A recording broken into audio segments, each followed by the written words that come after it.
Hello there. Welcome again to Moments with Padre Joe. The discussion continues on sickle cell disease. It's September, the Sickle Cell Awareness Month, and that's precisely what we are keying into. So I encourage you, join in the conversation and please learn something from it.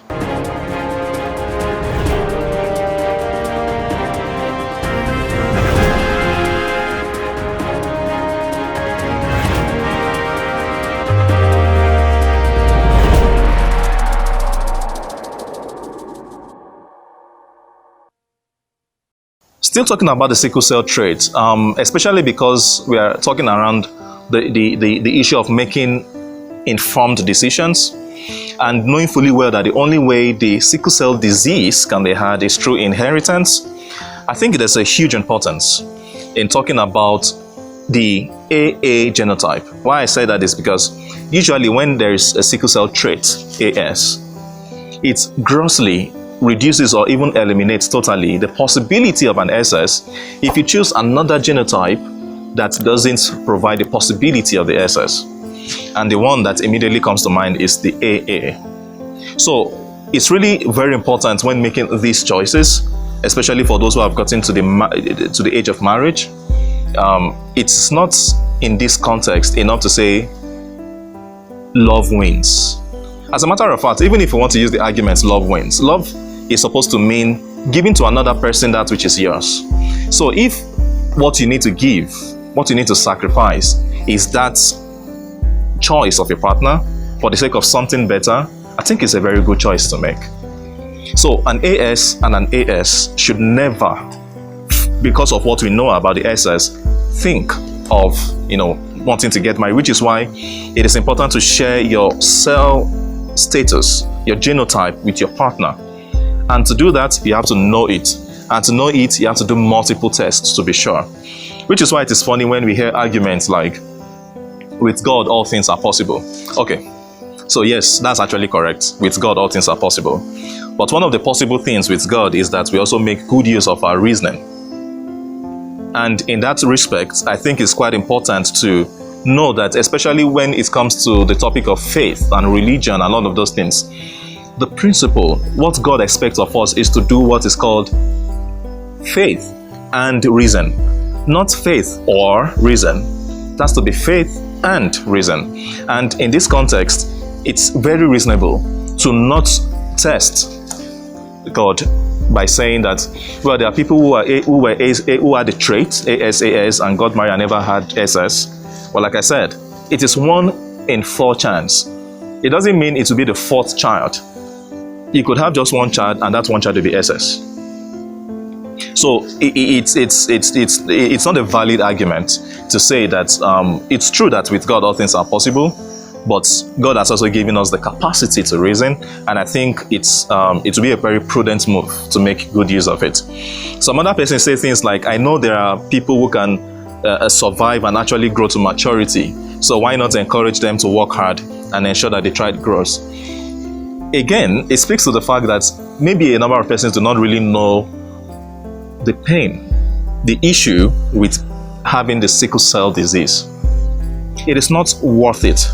And it can be eradicated for as long as the genotypes are known and for as long as it is shared with the partner even before marriage or before trying to have children.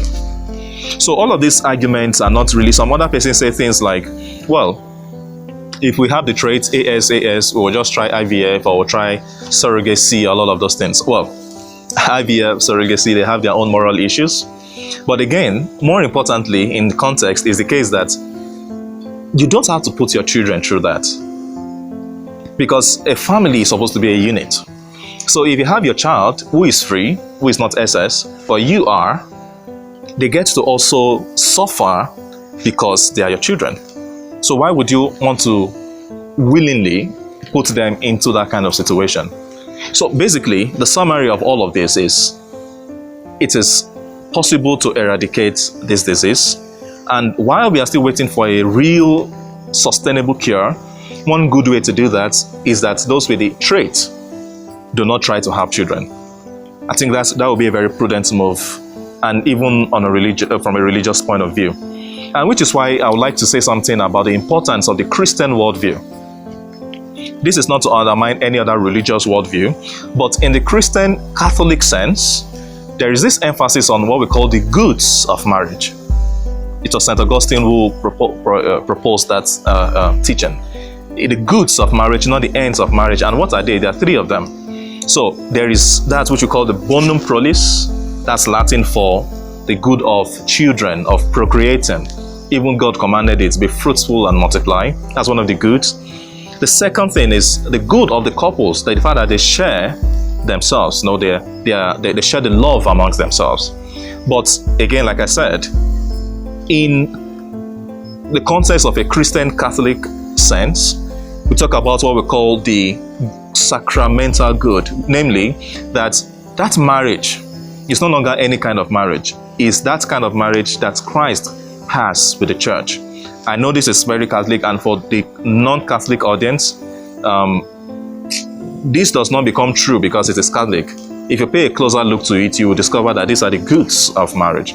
Now, if that is correct, and we are supposed to procreate and educate children, knowing fully well what could happen if you have SS and you can avoid it, a good thing to do is to not even get involved.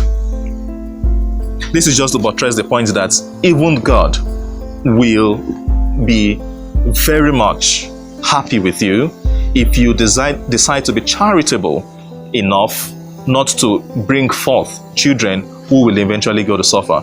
And I know some persons come and say, well, but people bring about children that suffer all the time. For instance, those who have the Down syndrome.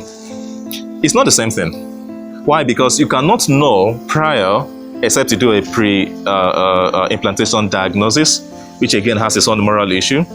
But it's not the kind of thing that you can relate with the sickle cell disease. Why? Because with sickle cell disease, we are sure that if you have this genotype, it leads to this.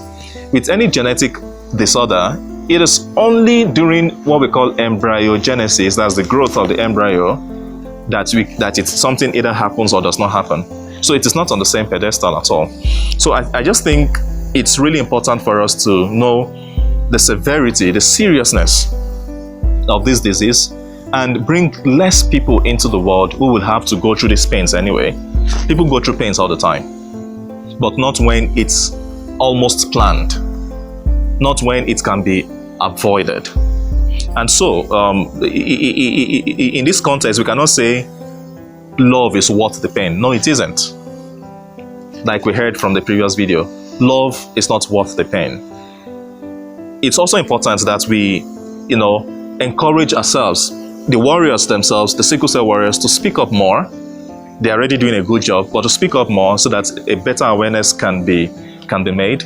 And I think every other person who is not having this genetic blood disorder should listen and use it as a way of making better life decisions.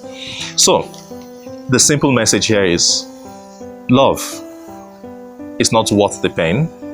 The sickle cell disease can be eradicated, and one good way of starting that is that those with the traits do not even begin to make children, as we have heard from the warriors themselves. So I hope we can all join in this whole awareness and this whole lifestyle that will enable us to have healthier mankind, in a way of putting it. And that way, we get to also partake, even in the plan of God, to not just be pro-life, but be pro-good life, and eventually be pro-eternal life.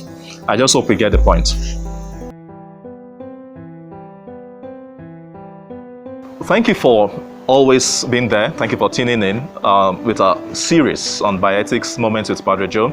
I encourage you all, please stay tuned, turn your notification bells, subscribe to the channel, and more importantly, please share the link.